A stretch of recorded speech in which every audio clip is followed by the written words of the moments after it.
Everything's about learning how to communicate. So when you're transitioning into project management, you have some level of experience of how you've done it. And if you can't communicate it effectively with certainty, then people are not going to actually believe that you could recreate that. So for people who want to move into leadership, they have to really understand themselves. Everything boils down to if you don't have it, if you don't possess it, you can't give it. And there's 4 levels of leadership. There's self-awareness. First, you have 1, you have to be able to understand yourself. Number 2, you have to be able to work really good with one-on-one. Number 3, you have to work good with one-to-many. And number 4 is legendary leadership, meaning that your presence is felt when you're not around. And so as you go through your leadership journey, moving into project management, you're aspiring to be a legendary leader within your team. So emotional intelligence to me, now just to be clear here, it's not just empathy. Everybody's like, just learn empathy. We sit down, emotional intelligence, empathy. It's like, no.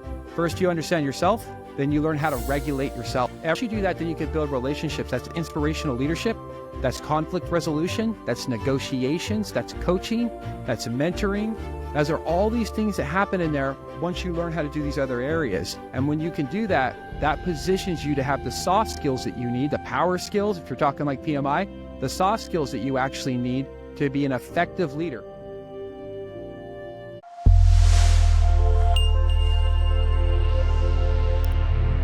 Do you face challenges like falling behind on project commitments, lacking confidence to make decisions or negotiate effectively, struggling to communicate your value, or transition from education to real-world implementation? These hurdles can lead to frustration, burnout, and a stalled career. But it doesn't have to be this way. Meet Jeremiah Hammon, a transformative leader in project management who has been where you are.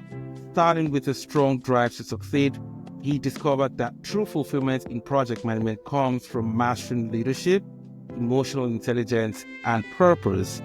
Through the Project Management Pathway School, Jeremiah empowers project managers to overcome these challenges, mastering real-world tools and achieving career growth while avoiding burnout.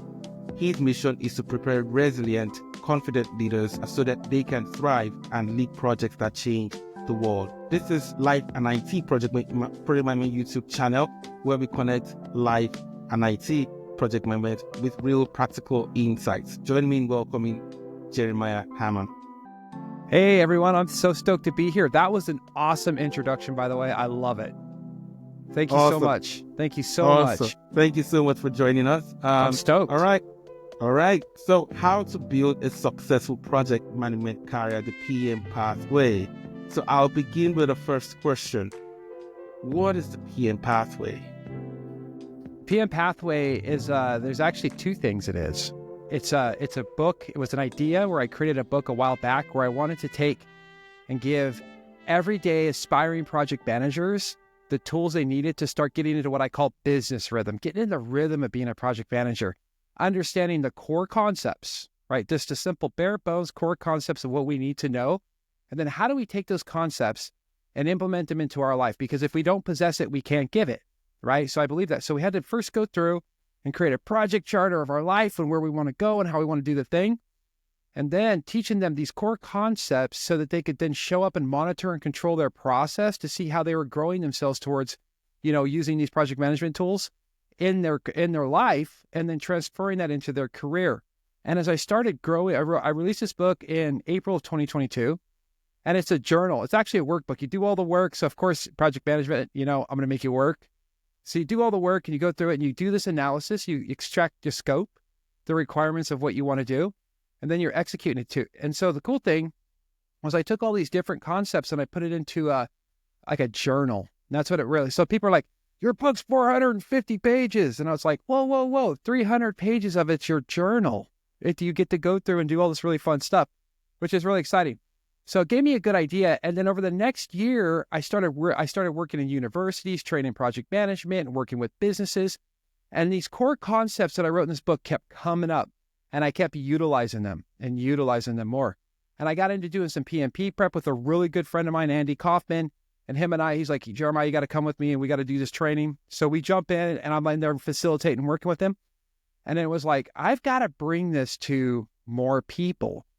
And I realized that more people are like, we really want to be connected with you and your experience on how you do this. And they wanted to be closer and do more workshops So I thought about it. I was like, I'm going to open up the project management pathway school because I'm going to solve three major problems that everybody's having. The first one is, how do we actually have proof of our experience, right? Proof of our experience. So you have your proof of experience, which is like transitioning into project management. How do we explain that we've done it? Because a lot of people don't understand the language. So how do I explain that I've done the thing, put the great context to it so I can get into these roles? Because we got to bridge the experience gap. The second thing is, once you're in there, how do you actually climb up the ladder and you can have speed of implementation? How do you actually go in and implement this stuff truly, having all the tools and being able to do it? And the third thing was, how do I take the PMP and leverage that to really enhance my career and it really enhance those areas so I can speak intelligently, but actually do the things that they teach you in the PMP? Because the PMP is awesome if you know how to implement it and understand the core concepts behind it. So you have like that hybrid tailoring effect where you can use agile and predictive and bring them together and do the hybrid using lean and scrum and all the different things.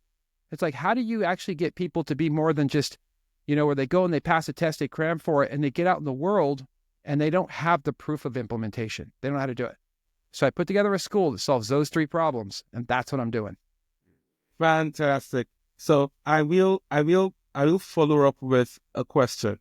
Now, when it comes to proof of implementation, how much does certification play in getting that out of the way? It really is the proof of implementation, like you said. It's like you have your experience and you're saying you've done the thing. A certification, when you talk about the PMP, the cool thing about it is that the PMP says you have experience, that you've had 36 months or 60 months non-overlapping time that you've been able to do, that you've done project management. Here's the thing. A lot of people, they have the experience of working in a project, right? Defined as a unique endeavor, start and finish, right? With a start and finish. And it's temporary. They have that experience and they've done that in some kind of process group, whether you're talking about a Scrum or Agile and you're doing predictive. They've done something similar. The trick is, when they have to have these frameworks, because you can have guesswork, you can have hard work, you can have a framework. And you have to have the framework so you can recall the information so you can do it. A lot of the time, people cram and learn and they get the certification. And when they get into the actual interview to prove that they've implemented proof of experience, they fall short because they did it. Then they learned a way to put it together, but they haven't really been in there doing it. And so I really teach them how to really take those core concepts and ingrain it in their DNA in their own words so they have confidence. That's the trick. How can I take real life, that you've done, and a certification, bring them together so you walk in with certainty that you've done it? And that's where it really boils down for a certification, because a certification gets your foot in the door. But people are like, cool, you've got a certification, so do 700,000 other people over here. So how are you different? How can you sell yourself to solve their problem, leveraging and recreate the things that you've done in your previous experience in my business? I want to know how you can do that. And that's what I show them, because a certification is great to get your foot in the door. But if you can't prove that you can repeat that and say it with confidence, you're not picked. And so that's really what I focus on, is making sure that people can recreate that experience. Awesome. So once you have been able to merge both pieces, that is, you have the certification and you can speak confidently to your experience, right? Merging those, and you appear for an interview and you can competently or confidently also speak to how you can solve whatever problems are presented to you. After getting in, you get selected. How much is required by way of certification to remain valuable? Let me make sure I understand it. So how much do you leverage your certification to stay relevant within your job role? To be valuable? Stay relevant. Yes. Yep. Got it. Totally. I think that's the goal. The goal is to be able to take that knowledge, because knowledge is nothing if you don't implement it. So the cool and exciting thing is, now that you've done the thing, you put a framework behind it, you've got the job. So now you can recall that information, and this is your time to shine and step up. But you have to have speed of implementation, right? Depends on the kind of environment.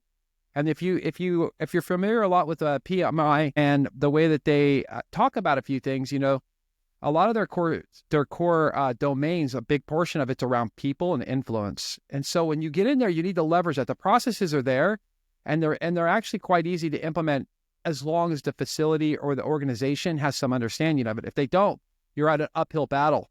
But what you have the most of, you have control over nothing, you have influence over everything. So you have to figure out how to master influence. So when you get in there, you can start leveraging different tools and techniques to make yourself shine and stand out in certain situations. But you have to be very clever on how you present that, because a lot of people don't like change. A lot of people don't like new ideas if it's not aligned with their organizational goals. So the new person's always watched a little bit critically on how they're approaching it. And they're always like, this is the way we've always done it. And in the world, as fast as it's always evolving, this is the way we've always done it. It's not necessarily going to hold true to you in a year from now. We have to constantly be evolving, and we have to understand how to utilize all these different tools and tactics at any time to be able to get the best result and deliver the value intended to the organization, the company, and more importantly, the client and society. Fantastic. So you get in the focus now, to your point, you do have some leverage. You can have some influence in the way certain things are done. Now, your focus at that point is not the certification anymore. It's basically establishing value that you can solve certain problems, right?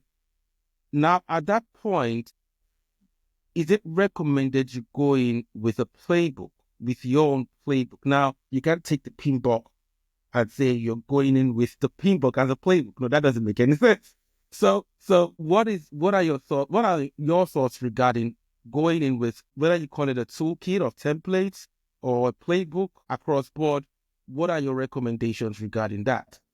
This is what I've spent the last 10 years figuring out, just so you know. And, there's really, in my opinion, there's 10 really valuable tools that you can leverage in project management everywhere that people should just be utilizing just as your playbook. Out of all the, thousands of processes or all the different tools that people can have, there's 10 things that you really need to really motivate people. Those 10 things personally to me are really effective at getting in there and not being getting into a company and not being too abrasive or aggressive with, hey, here's all the tools, use all of them. Now, I say 10 because these 10 are something that you can easily use to plan, understand project selection, plan, execute's the biggest deal, right? If people who execute and get stuff done are favored, can lead and deliver results. And being able to monitor control. I mean, just being able to truly, honestly use metrics, our velocities, our burn charts. How do we utilize these things in real time so we can get the best result? And there's a few of them that tried and true that you can walk in there with and be like, these are what I got. And as you're using it, people will be like, oh, that's cool.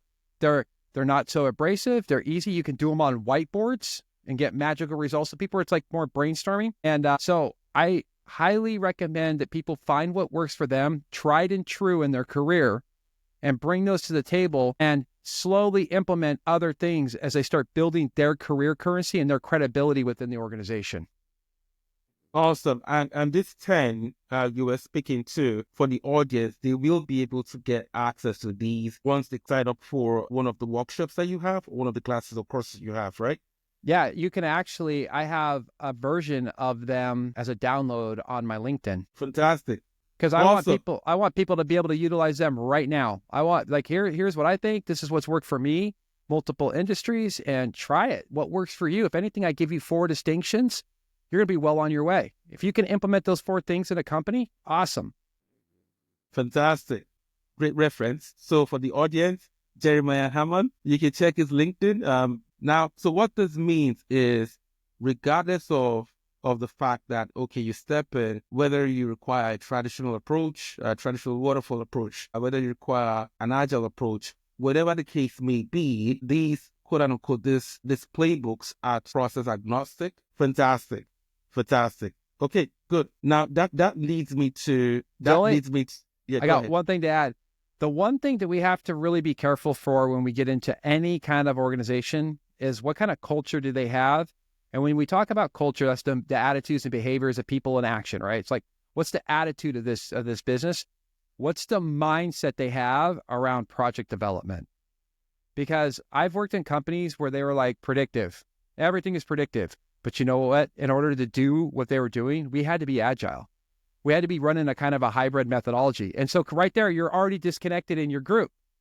You're like, the team's like, I got to do this in order to get it done. They're like, but the Gantt chart says to do the thing. And you're like, the Gantt chart was wrong when we made it, but that's because it's just our bump. I mean, having a good schedule It's like when I'm driving down the road and I'm cruising and I hit the, the lane or the lane assist, bumper assist in the middle of the road. Right. That's what a schedule is. You make your schedule, you put it out there as you're driving. When you start veering off, you get to come back over, and you at least know that The you're not going baseline. to. Yeah, it's like you're not going to run off the road, because if I don't, I end up in a ditch, right? Because I fell asleep. So I like to make sure that I have a schedule. I'm not saying don't plan. I love planning. I think it's one of the funnest things in the world. But we have to make sure that, people know that the plan's going to change the minute you execute it. And I still get amazed when people don't realize that, because plans are never 100%. So people have to be very cognizant of that distinction when they walk in there. Like, okay, how do these people actually, what is their development approach? What do they believe a project should be ran? And then you have to kind of smooth it over, because that's the biggest hurdle you have to overcome. Is it predictive? Is it agile? Are we predictive or are we agile? The mindset, when we really should be whatever it is to do the job. That's what we need. Right, right. Now, when it comes to whatever it is, we need to be adaptive to get the job done, to deliver the outcome for the customer. We've spoken to playbooks. Now, beyond playbooks, tools are required. Tools help with tracking. Tools help with basic forecasting and all that. Tools help with collaboration and stuff like that. So typically, what tools should PMs master? First of all, I was joking with my wife and I said, go learn good old Excel. Take 10 to 15 features, all right, and you'll be fine. I was like, what? So like, what do you mean? I was like, I know what I'm saying. But anyway, let me ask that question. So in your own experience, what tools should PMs master to stay competitive? Okay, I'm gonna jump on your boat here, Justice. Here's the thing. Excel is powerful if you know how to use it. Period. Right. It is. Right. And I got to say this. I was put onto a very big project, and the company had all the tools. We had Tableau, we had Trello. Some people were using Asana. There was everybody was using all this. We had Cobra. We had these people come in and implement the greatest little, cook, like straight out of the box, best, IFS, ERP system just for us and all this stuff. They could never get it to work. So I had requirements with the government to be able to deliver a certain result. And I created what I called the EV engine. I got an Excel spreadsheet, and I made it to literally do earned value management at the highest level of earned value management game. I took all the actuals, I brought it in, I had everything, all my CPI, SPI. I could do full integration, data integration, and integrity. And I had to do a trace with the government to walk them through it. And my Excel process kicked the crap out of this billion-dollar company's madness. And they looked at me, and I'm not even kidding. They looked at me and they were like, we believe you because you could trace your data, but we don't think Excel is the way. Is we're paying millions of dollars for an earned value management system, and you can't do that on Excel, but we're going to believe this, but you guys have this long to get your system working, because I did, and I could trace it all the way back to getting it from finance. So my answer is, you're not cookie cutter. Every business isn't exactly cookie cutter. They need to do what's right for them. And they need to not overcomplicate it, because a lot of times you're going to spend millions of dollars on tools, and by the time you get it implemented, it's going to be obsolete. It is. So, but I'm not saying don't use the tools. I'm saying pick something. Like ClickUp's great. Like I like ClickUp, and I still like Asana. When I look at Asana's cool for getting my dashboards together. I get to see everything's integrated. It's a cool tool.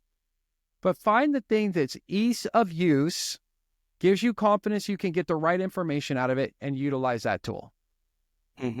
Because there's a million out there. But Excel, and honestly, one of the coolest things in the world, I do workshops at facilitation, a whiteboard.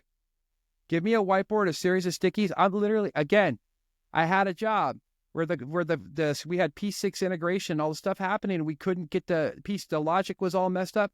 I literally, major whiteboard, took a string. I drew out the whole project. I used color coordination to show when I was my baseline and when I was and I had a string and I just ran it across. Commander walks in. He looks at me and he's like, is it true? And I was like, dude, you could go out on that shop floor right now with me and we could walk through everything. I'm 100% updated and on time. And he was like, holy crap. And I had to do a walkthrough with him, and he was just like, amazing. But again, a whiteboard, Excel spreadsheet. Sometimes you've got to use the simple stuff. Fantastic. But I do love me some. Oh, I even love Notion. I've been messing around with the Notion. Notion is powerful, but what happens with a lot of these tools is we have everything in there, and so we spend more time building and creating that we don't actually get anything done. Right. So if I might, for the benefit of the audience, what you have explained is you could get into an enterprise and they could, for whatever reason, including the fact that there has to be some justification for the expense of the tool, right? Mhm. Yeah. Yeah. So so you might need to learn to use the tool. But to Jeremiah's point, there was something he said specifically. Also go in knowing fully well that I'll give you an example. I walked into a project, another project manager was doing crazy stuff with Jira, like so many Yeah, Jiro's configurations awesome. and Yeah. right. So Yeah. so many crazy stuff and all that, and all these things I could do. But he just noticed that I wasn't really worried. So one day, the team had to ask me, why are you not sort of like evangelizing this and even encouraging us to use it? I said, let me ask you guys one question. If something happened with Jira overnight, like something happened overnight, you went to sleep, you tracked everything, including all the artifacts, you've attached all the artifacts to each user story and all that, and you woke up one day and for some reason, Jira wasn't working in the morning, and it was going to take 24 hours to get it back up. What would happen? And I was like, so you guys don't think outside the box? Yeah. You know, Like, it goes back to that's so powerful what you just said there. It really goes back to you have to understand the methodology and know what you're doing so that when the tool fails you, you don't fail you. exactly.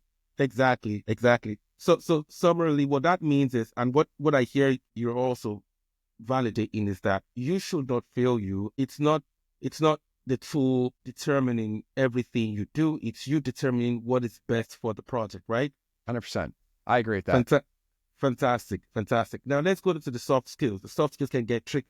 So when it comes to soft skills, what soft skills should most project managers develop to be successful? Those are critical, yes.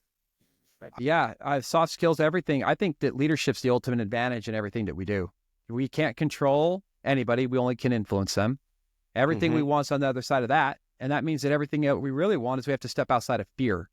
And the way that we get over fear so that we can step up, because one of the biggest problems that we have is public speaking, giving presentations. People are inherently scared of it.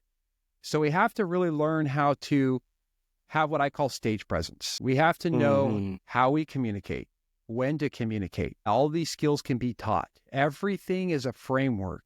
So if you're an introvert and you're like, man, I get around people, they kind of drain me, too energetic, they drive me crazy, you can learn frameworks for everything that you're doing. So when you walk in there, you can be your best even when you feel your worst. That takes emotional intelligence. So for me, the number one thing that people need to work on is our emotional intelligence. And a very cool tool they can use to do that is leverage Daniel Goleman's 12 competencies of emotional intelligence. And what they basically are is in those 4 quadrants of self-awareness, self-management, social awareness, and relationships. He teaches you there's certain things that you can build upon each other in order to truly enhance each one of those areas and then how they actually integrate together so you can be your best self. And the core theme behind it is if you don't understand what inspires you, it's hard to inspire others. If you don't understand what inspires others, you can't inspire them. In order to do that, you have to be able to collaborate and listen and understand. So emotional intelligence to me, now just to be clear here, it's not just empathy. Everybody's like, just learn empathy. We sit down, emotional intelligence, empathy. It's like, no. First, you understand yourself, then you learn how to regulate yourself. Once you can do that, you can then have empathy and listen and understand others to actually understand and not to respond. And then once you do that, then you can build relationships. That's inspirational leadership. That's conflict resolution. That's negotiations. That's coaching.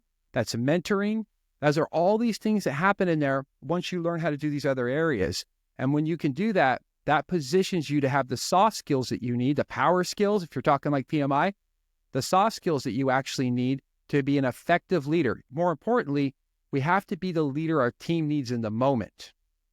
Not the leader that we wish we had, because then we're focused on us and not them. We need to focus on them. Who do they need? And so by having high emotional intelligence, we can actually literally be present with them at the highest level so we can get the major result. And that's the biggest trick I've ever learned in project management, right there. Nobody needs to go to my school now. I just gave it all to them. They need to. They need to because okay, I'll give you an example. Use case. Someone would have picked up that, and I know the book you're talking about, Blue and Brown. Is it Blue and Brown cover? I think I have it somewhere.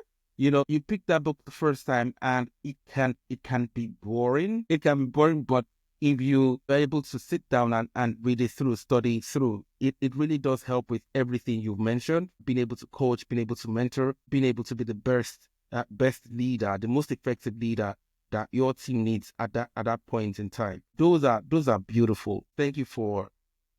Wow, that was beautiful. Thank you for that. And that leads me to the next question. So, what does the pathway look like for project managers moving from entry roles to leadership in your own experience? So it's really about learning how to communicate. Everything's about learning how to communicate. So when you're transitioning into project management, you have some level of experience of how you've done it. And if you can't communicate it effectively with certainty, then people are not going to actually believe that you could recreate that. So for people who want to move into leadership, they have to really understand themselves. Everything boils down to if you don't have it, if you don't possess it, you can't give it. And there's 4 levels of leadership.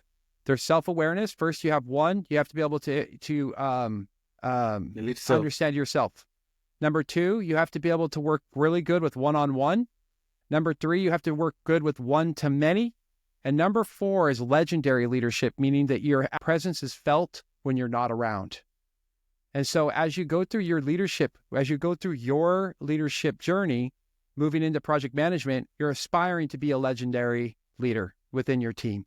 How can my presence be felt when I'm not around? So the whole trick everything that I'm working with people on is how to transition in, and then how to work up, and then how to really grow organizations and have that CEO mindset to really help people become the best versions of themselves. And I know it's cheesy to say that, but a lot of people don't have those really good coaches and mentors that really help them understand what the best version of themselves really is, and help them get those distinctions and those understanding of who they are at the deepest level. And if you can understand yourself at the deepest level, you can then help other people understand themselves at the deepest level.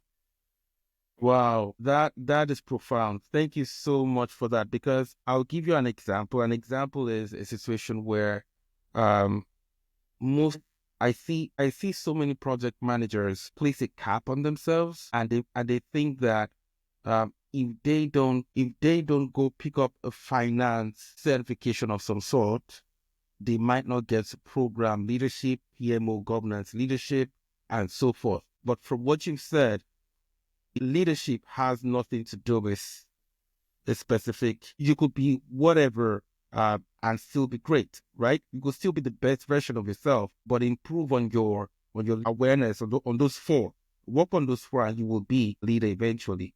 So thank you so much. Thank you so much for that. And that leads me to my last question. So away from leadership to being competitive, right? Especially with the advent of AI and all of that. How can the PM stay competitive going into next year and afterwards? This is where your market trends are your best friend, right? Like when you're looking at the trends of the market, if you want to stay competitive, I think it's, people don't remember the last thing they said, they remember how you made them feel. So as a project manager right now in the world, you have to understand how to use as many tools as, certain tools like AI. I'll go right to AI right away. We have to get in front of AI. Think about, Steve Jobs and all these guys. If they didn't get in front of the market when they did, we wouldn't have what we have, or somebody else would do it. But think about how many other people they literally got rid of. Netflix with Blockbuster, all these different companies, when they saw something like as cool as AI happening, these major disruptions, they jumped on it. They were not scared of it. You have to lean into it. So that's really my point. My point would be, for a PM to really stay competitive right now, they have to lean into all the new stuff that's coming in, understand it, be able to talk about it, and implement exactly what is needed best for their projects. If you're scared of it, lean into it. Project management is conflict. No matter what we think, there's always going to be some kind of tension or conflict in there. So you have to lean into this stuff a little bit more. So when you're dealing with people they're scared of AI, AI is going to replace humans. It's like actually AI, if we can utilize it correctly, know how to use it, it's going to help us do more of what we're great at, which is create, if we know how to do that, if we know how to leverage it. So to stay truly competitive, people need to be able to really deliver on what they said they're going to do. That's a big one. Like I said earlier, if the person who executes, who can execute, get things done, they're favored. People will favor you in the organization. If you're the type of person that says, "Hey, this has good integrity. This is what I say. This is what I'm going to do," it's gonna go further than if you're constantly always like pushing the dial over here, or I'll kind of get to it. So people really need to understand how to do what they say they're going to do when they say they're going to do it.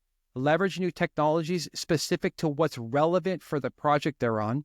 Constantly grow themselves 100%. Like, how can I continually grow myself without burning myself out? It's not just have knowledge for knowledge. It's have knowledge to implement to make everything and everybody else around me better. So there's lots of little tricks like that. But for the most part, I think it's all about, understanding what's coming up in the future and getting in front of it and having fun while you're doing it. Thank you so much. All right. That was good. That was very good.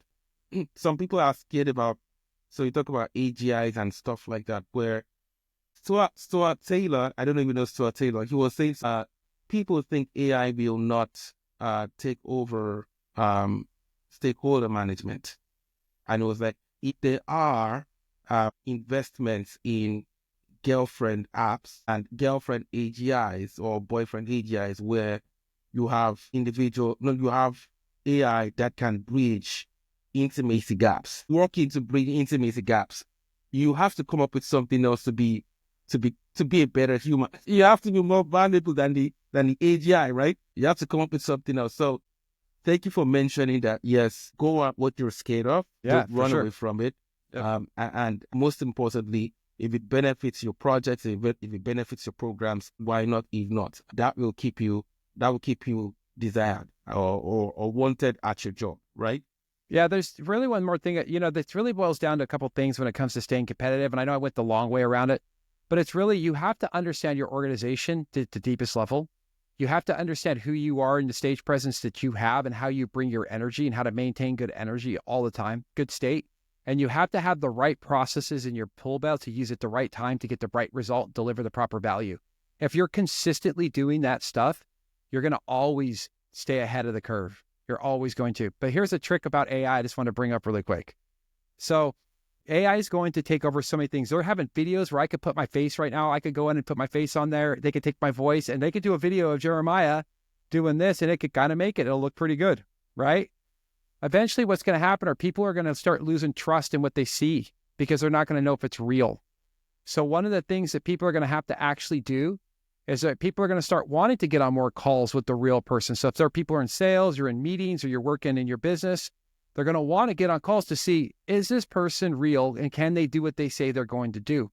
So anybody who wants to stay competitive, they need to learn how to really bring stage presence, to articulate themselves and communicate effectively. Because what's going to happen is you can use AI to, if your gap in your communication skills, right, verbal and nonverbal cues, if you have a gap there, what's going to happen is that AI is going to be able to fix that in the videos and stuff, and you're going to look like you're an incredible speaker, like anybody you want to be.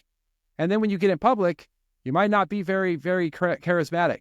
So everybody needs to work on those human emotions and that communication, and not let AI create a false representation of who you really are. Because eventually you'll lose integrity, authenticity, and trust with your stakeholders.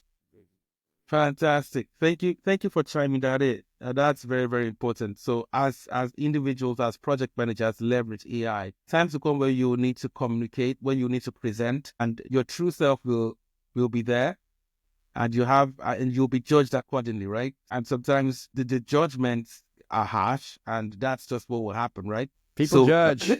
That's just what will happen. Like, he seemed put together and all that before, but now that I have had a meeting with him, no, it doesn't sound anything like what we see. you know, that would be a problem. Anyway, so thank you so much.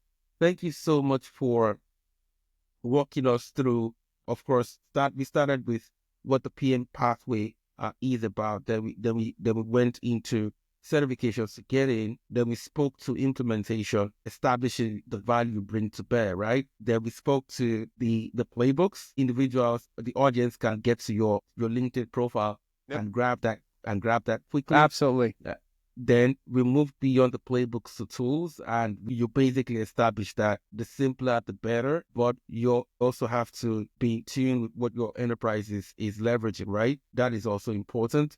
Then you also moved on to the soft skills, and several things that you said regarding that really resonates, really is profound. And I would definitely encourage the audience to please ask questions. Whatever aspects of what was said requires further deep dive. Ask questions, engage. If we need to, you want Jeremiah to go in a specific direction, probably we can reach back out to him and say, okay, fine, there is a specific topic area that we'll have more people who want to hear from you specifically regarding that. So we have a deep dive on that.